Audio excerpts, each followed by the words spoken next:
I guess welcome to the future. I'm joining you from Wellington in New Zealand early on Friday morning, my time. And it's a real pleasure to be presenting this. I'm just going to see if I can share my screen.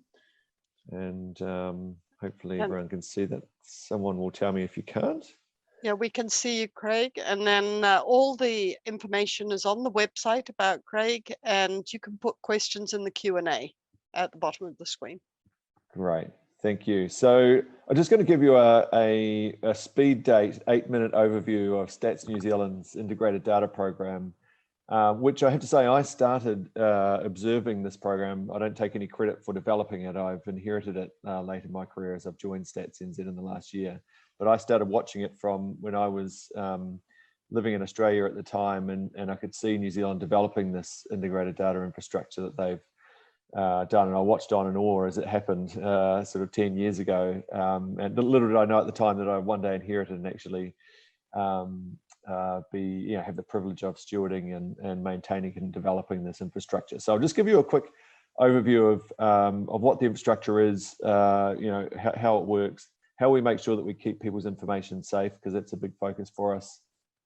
Give a very brief history of time, how it came to be. But actually, my slide is titled "What We've Learned" or "Lessons We've Learned Along the Way." So I'll try and spend 3 or 4 minutes just giving an overview of 7 things that we learned in developing this program that may be of benefit for all of you. And as Julia said, all the information's on the website, so you can have a look at the full paper, which has got a detailed overview of this. So in a nutshell, we have there are 2 aspects to our integrated data infrastructure, our integrated data program. We have what's called the integrated data infrastructure, which is basically a de-identified longitudinal micro data set about people. So you can see all of the things on the left-hand side of that diagram that it includes things like education and training, income, receipt of social welfare payments, housing data, justice information, a wealth of information linked from administrative data sets from across government. And linked to that is what we call the longitudinal business database, which is the same thing but about businesses.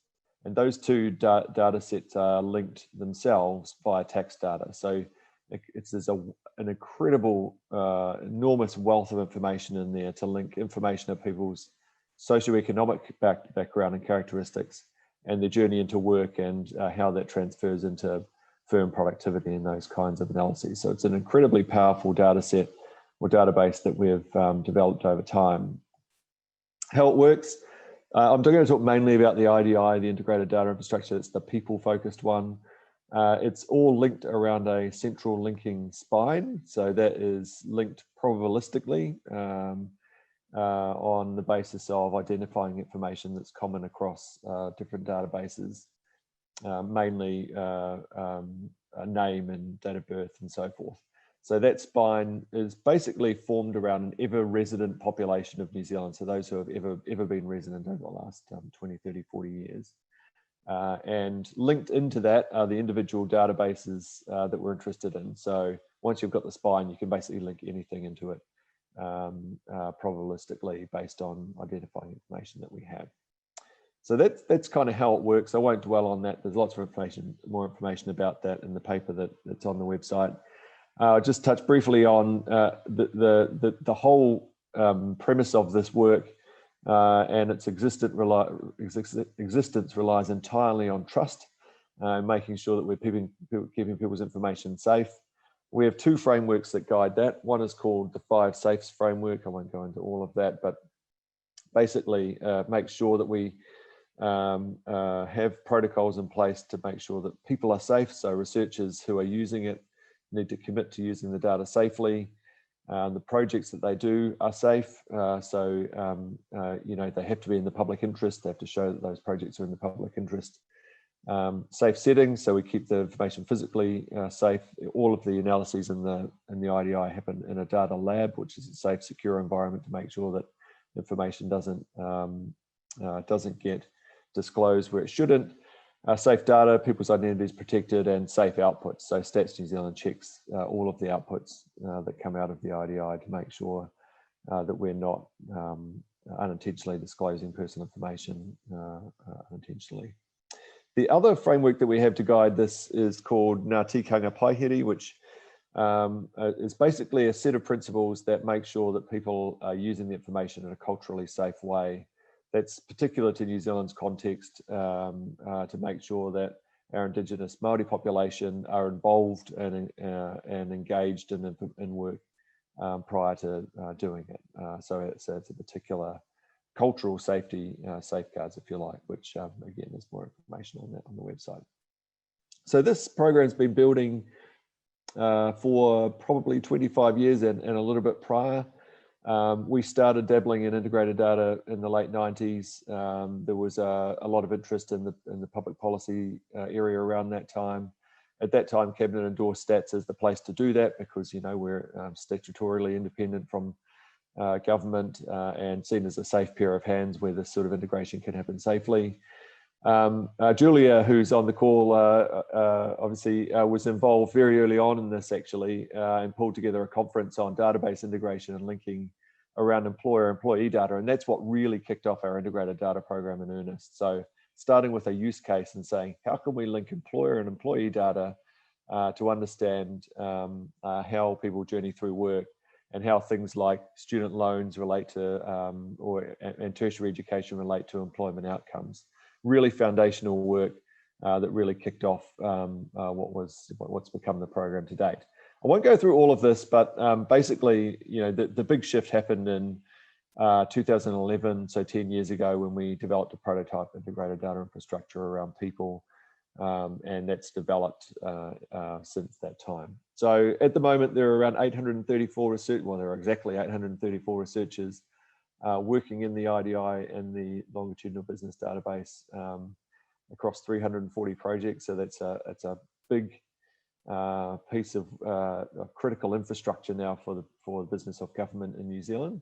The kinds of things that people are doing are informing policy, analytics and insights, and critically, and one of my big focuses and passions is around program evaluation to make sure that the things that we're investing in as a government are delivering what we hope they are. I won't go through this actually, I'll skip over this slide in the interest of time, but there are a number of really interesting projects that we are doing now, and increasingly we're getting, this was set up as explicitly around research, but we're now actually getting into what I would call applied statistical outputs. So bordering on operational kinds of uses of integrated data, although I wouldn't call them operational, it's really applied statistical uses, which again, there's some information in the paper around that may be of interest to you, and I can answer some questions about that.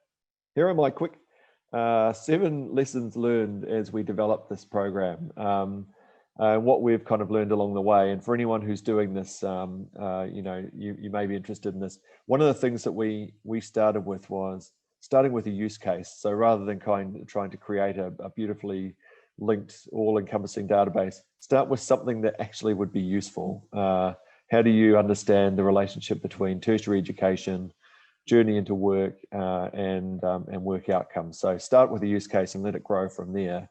And that's really, I think, what's led to a lot of the success that enabled government agencies to become more comfortable with sharing their information, politicians to become more confident and comfortable with how that information can be used, and for people to understand how we're using information as well. So notwithstanding that, the second lesson I would suggest is that it would pay to think about the future up front and make sure your design decisions are done accordingly, because actually after 10 years of the integrated data infrastructure, we really have what I would call a prototype that's working.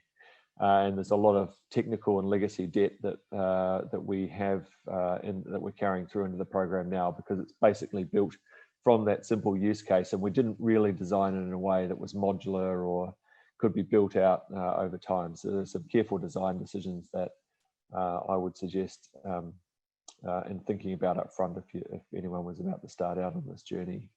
The third thing I would say is a clear authorizing environment really matters, and a ministerial champion's even better. Early on in this program, we had a Minister of Finance who later became the Prime Minister, who was very passionate about using evidence for informing policy and driving investments. He was really a driving force for that, which actually encouraged and attracted investment into this program and kept it going. 30 seconds Steve, left, Craig. Okay, great stuff. I think the two other things I would probably say is data quality is a shared responsibility. So one of the things that we continuously battle with is upstream data quality flowing into our integrated data. So upstream meaning from agencies. We are working actively now to make sure that they are thinking about data quality, because we spend a lot of time cleaning it up at the end.